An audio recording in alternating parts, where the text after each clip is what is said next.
Bonjour tout le monde, je suis Tis et je vous souhaite la bienvenue dans mon monde, le monde de Tis bien sûr. Aujourd'hui, tout en vous souhaitant de joyeuses fêtes de fin d'année, je voulais vous parler d'un accessoire ou d'accessoires importants et d'un domaine important quand on a un CED, c'est la mobilité. Donc, si ce sujet vous intéresse, retrouvez-moi après ça.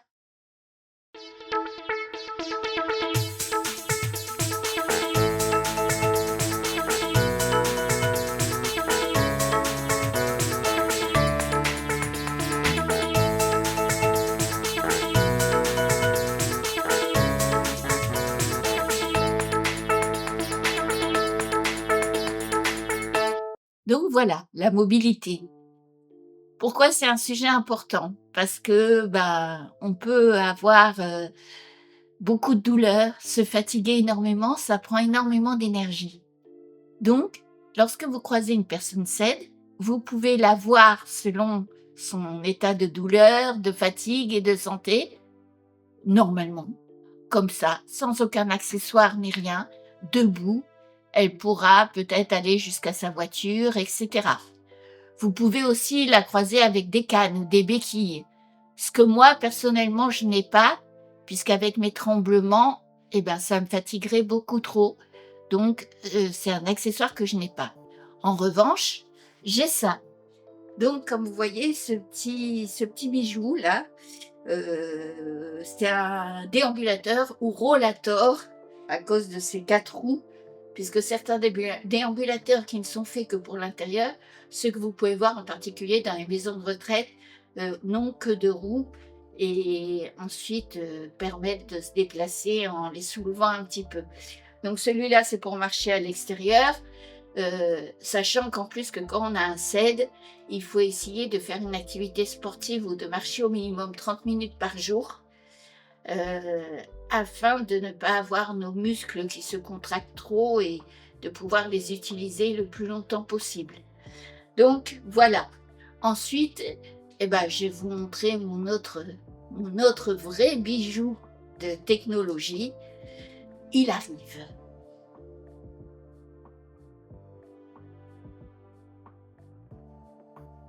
Et voilà. Je vous présente ma petite voiture. On peut dire que c'est un peu ça. En fait, c'est après mon hospitalisation, donc il y a 2 ans maintenant, de 6 semaines en rééducation, ils m'ont fait, tester, le fauteuil électrique que je pensais pas pouvoir utiliser à cause de mes tremblements et en fait si, très facile d'utilisation et surtout, ça change la vie. C'est vrai que j'aurais eu peut-être un petit a priori à me trimballer là-dedans, vu que je me sens pas nécessairement, handicapée au point d'avoir, ce petit bijou et c'est là qu'en fait j'ai compris à quoi servaient tous ces accessoires pour la mobilité. Ah, vous devez savoir aussi que j'en ai un manuel, que j'ai depuis plus longtemps. Il est dans le coffre de la voiture puisqu'en fait celui-là, il est surtout utilisé, quand on va, à des conférences, comme, à des rendez-vous extérieurs, enfin quand on va quelque part avec la voiture.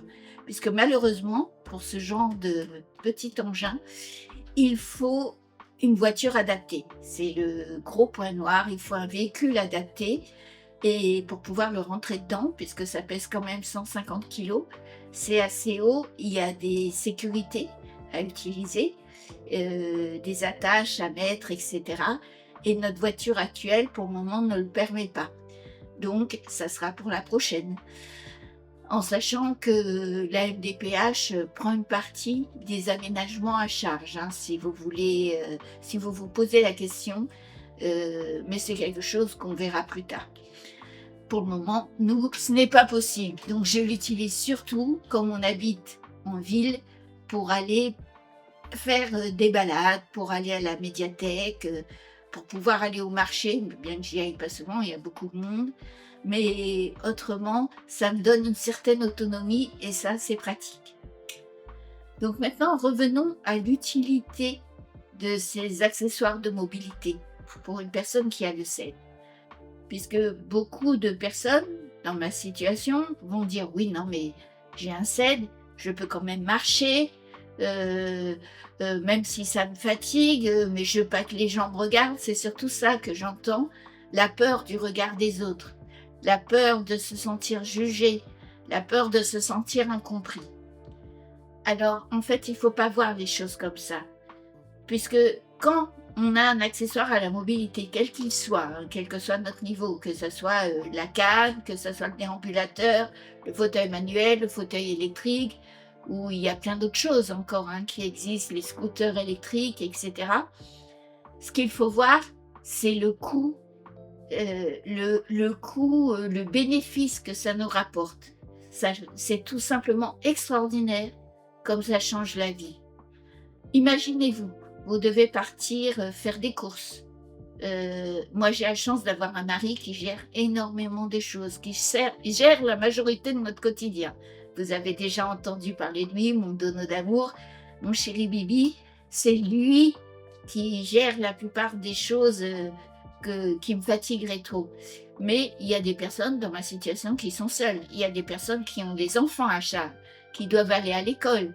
Il y a des personnes qui travaillent encore. Moi, je ne peux plus travailler, notamment à cause de mes tremblements essentiels.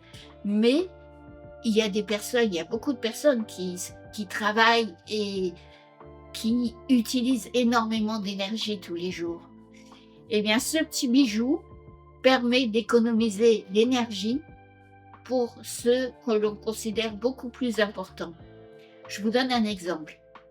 Imaginez une mère de famille qui a ses enfants. Tous les jours, elle pourrait être enseignante, par exemple. J'en connais. Je te fais un petit coucou d'ailleurs si tu me regardes. Je l'ai rencontrée à l'hôpital il y a 2 ans.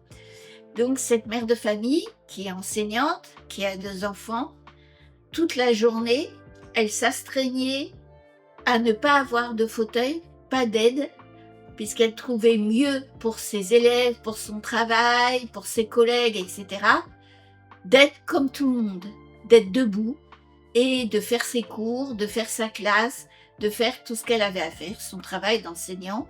Donc on imagine comment ça peut être dur, hein, au bout de 8 heures de travail, sans compter la surveillance de la cour de récréation, etc. Par contre, quand elle rentrait chez elle le soir, elle était épuisée à un point que vous ne pouvez imaginer, sauf si vous avez le SED, douloureuse. Il fallait s'occuper de ses filles, il fallait s'occuper de sa maison, la cuisine, etc. Il y a son mari, je crois qu'il est rentré un peu plus tard, etc. Enfin, lui était obligé de faire beaucoup de choses. Elle était tellement au bout du rouleau, elle était tellement en manque d'énergie qu'elle ne pouvait plus jouer avec ses filles, surveiller leurs devoirs, que c'était vraiment le bout du bout et qu'elle s'écroulait de fatigue. En faisant l'inverse, en prenant son fauteuil la journée pour aller au travail, eh bien, elle économise de la fatigue. Elle n'est plus debout toute la journée. Elle peut bouger, aller surveiller la récréation, etc., sans se fatiguer, ce qui donne une économie d'énergie en sachant qu'elle priorisait ce qui était le plus important pour elle, ses filles, sa vie de famille. Voilà à quoi servent les accessoires de mobilité quand on a un SED. À nous donner le choix et à prioriser ce qui est le plus important pour nous. Évidemment, on peut se tenir debout. Évidemment, on peut aller faire des courses. Moi, c'est ce que je faisais au tout début. J'accompagnais chéri Bibi et je prenais un caddie pour me servir de déambulateur quand j'en avais pas encore. Seulement, je peux vous dire que moi, qui à une certaine époque disais toujours « Oh, juste à côté, il y a tel ou tel magasin, j'aimerais bien faire un tour ». Ben, maintenant, avec le déambulateur, je fais un magasin. J'en fais pas 2, j'en fais un. Et encore, je m'assois dessus à un moment donné tellement j'en peux plus, je suis au bord du malaise, j'ai des sueurs qui me coulent dans le dos, je suis épuisée, alors que c'est mon mari qui a fait le plus gros, et je ne peux plus rien faire d'autre. Il faut que je rentre et c'est fini pour le reste de l'après-midi. Alors qu'avec un fauteuil, même le manuel, mais là, c'est la personne qui me pousse, qui fatigue le plus vite, évidemment, c'est une autre histoire. Mais quand on est dans un fauteuil, eh bien, on se fatigue moins. Et quand on rentre à la maison, on peut faire autre chose. Alors, cette différence est énorme. Si chez vous, vous avez envie de profiter de vos activités, vous avez envie de profiter de votre soirée, de vos enfants, de votre mari, de votre famille, eh bien, le fauteuil, utilisez-le la journée. Et puis, je peux vous dire, la plupart des gens, enfin moi, ceux que je croise, sont très bienveillants. Le regard, on s'y fait vite. Et puis, c'est simple. Avec un gros sourire, moi, c'est ce que je fais toujours. Je souris, je ris, je suis contente, je suis heureuse de vivre. Les gens autour, eh ben, sont heureux aussi.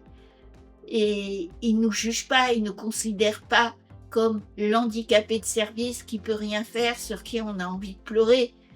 Parce que la pitié et la compassion, c'est pas non plus ce qu'on veut, n'est-ce pas?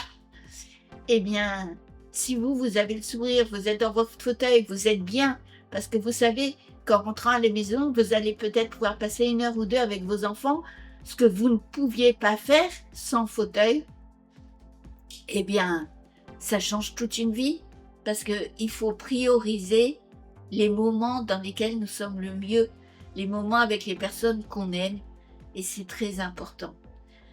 Qu'est-ce que je voulais dire d'autre? Oui, s'il y a des personnes valides qui voient par hasard leur voisine dire passer un jour à pied, le lendemain en fauteuil, le surlendemain en déambulateur, ou même des fois, moi ça m'arrive puisque pour aller à la voiture, quand la voiture est garée juste à côté de la maison, je pousse le fauteuil pendant que mon mari porte des choses ou les choses sont dans le fauteuil puisqu'il me sert de déambulateur. Ne pensez pas que la personne fait semblant ou qu'elle n'est pas vraiment handicapée. C'est tout simplement parce que quand on a un CED, parfois on peut marcher, parfois on ne peut pas. C'est en fonction des douleurs. En sachant que de toute façon le fauteuil, pour certains d'entre nous, pas pour tout le monde, mais cette maladie est quand même évolutive. Donc des choses que je pouvais faire il y a 3 ans, maintenant comme les courses par exemple, comme les courses qui même des fois c'était pas toujours simple à cause de l'autisme, mais au moins je pouvais le faire. Maintenant je sais que je peux plus le faire et que ça m'épuise très vite. Eh bien c'est comme ça fait partie du jeu on va dire, et puis une fois qu'on le sait, on fait avec. L'important, c'est de se dire, c'est pas de regarder ce qu'on pouvait faire avant et ce qu'on peut plus maintenant. L'important, c'est de se dire, waouh, maintenant j'ai ce qu'il me faut et je peux faire plus. Et je peux garder cette énergie pour faire des choses qui me plaisent. Puisque le plus important, c'est de faire des choses qui nous plaisent. C'est d'être le plus heureux possible grâce au cadre de vie et à la vie qu'on a choisi. Voilà, j'espère vous avoir apporté quelques pistes, quelques débuts de réponse. Je vous fais des gros bisous et je vous dis à bientôt. Cette vidéo vous a plu? Vous pensez qu'elle pourrait intéresser une personne de votre entourage? Alors n'hésitez pas à la liker, la partager ou la commenter. Et si vous voulez en voir d'autres et suivre ma chaîne, abonnez-vous et surtout cliquez sur la petite cloche. Vous serez notifié de chaque nouvelle sortie. À bientôt sur le monde de Tis.